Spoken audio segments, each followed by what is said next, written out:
Mesazhi i kësaj fushate që mbyllet nesër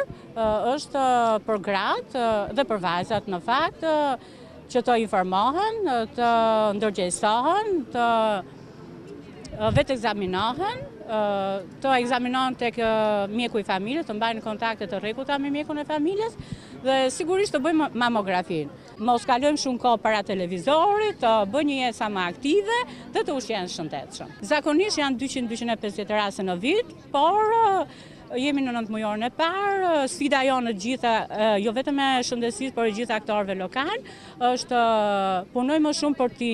ndërgjegjësuar gratë, ta duan më shumë veten e tyre, të kujdesen më shumë për shëndetin dhe të gjithë aktorët lokal, sidomos pushteti lokal që bën politika sociale, të jetë më afër grave dhe vajzave në zonat periferike. Dhe unë sot vetë personalisht po bëj sensibilizim me zonjat, dhe